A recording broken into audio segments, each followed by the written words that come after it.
So this is China Coast Guard 5101. Kung makikita nyo, it is once again carrying out dangerous maneuver, crossing our bow.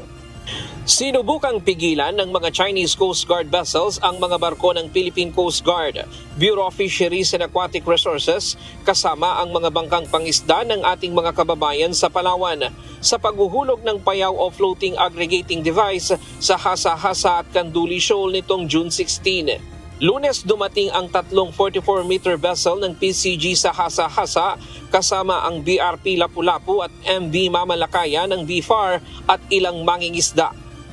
Dahil sa sama ng panahon, hindi naging madali ang paghuhulog ng mga payaw. Ang isang PCG vessel na may bow number 4403 nagpunta sa Lawak Island at dito nagsimulang ma-monitor ang presensya ng Chinese Coast Guard 21615 na sumunod sa PCG.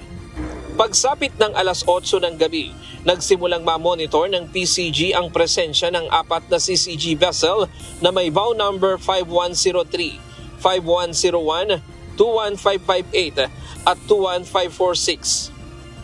Nagpalitan ng radio challenge ang mga barko ng PCG at CCG hanggang sa magsagawa ng dangerous maneuver ang mga barko ng Chinese Coast Guard at pilit pinaghihiwalay ang mga bangkang pangisda ng ating mga kababayan sa PCG at BFAR vessel. And then you also have this China Coast Guard 21556 na seemingly separating the Filipino fishing boats from the Coast Guard and BFAR vessel. And then you also have this China Coast Guard vessel 21558. Makikita mo na despite of the bad sea condition, pinaghihiwalay-hiwalay niya, no? Yung ating mga fishing vessels na sumusuporta ng ating pagbabagsak ng payaw. Nasa 50 hanggang 55 nautical miles lamang ang layo ng Hasa-Hasa at Kanduli Shoal sa mainland Palawan. Kaya walang dahilan ng Chinese Coast Guard para i-challenge ang mga barko ng Pilipinas sa lugar. Para sa akin, concerning siya dahil lumapit sila ng ganon, but then again, hindi naman sila naging stationary. No?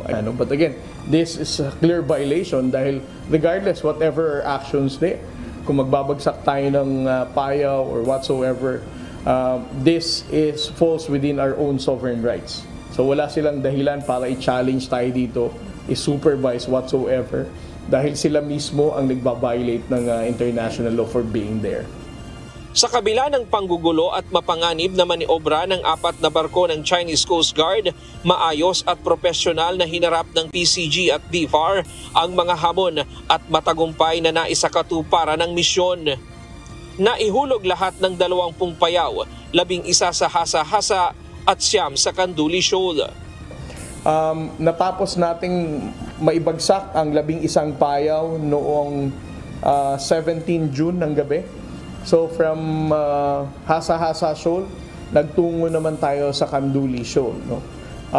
This morning, natapos na nating ibagsak ang 9 na payaw sa Kanduli Shoal. So right now, we can say na ang operation natin na to is successful. At the fishermen from Palawan also expressed their commitment na papangalagaan nila at sisiguraduhin nilang mamonitor itong mga payaw na binagsak natin. Sabi ng PCG, sa ngayon wala pa namang naiuulat sa kanila na pinutol sa mga payaw sa Hasa-Hasa at Kanduli. Bagamat may ilang lugar sa West Philippine Sea kung saan napuputol ang mga payaw gaya sa Rosol Reef at Iroquois Reef. Ang payaw ay isang kagamitan na pang-akit at upang maipon ang mga isda sa isang partikular na lugar. Layunin ng paglalagay ng payaw na palakasin ang kabuhayan ng mga mangingisda at tulungan ang programang Kadiwa para sa bagong bayaning mangingisda o KBBM para sa sapat at abot-kayang supply ng isda sa bansa. Ryan Lacanlale, UNTV News and Rescue. Diyos ang aming sandigan, serbisyo publiko ang aming pinahahalagahan.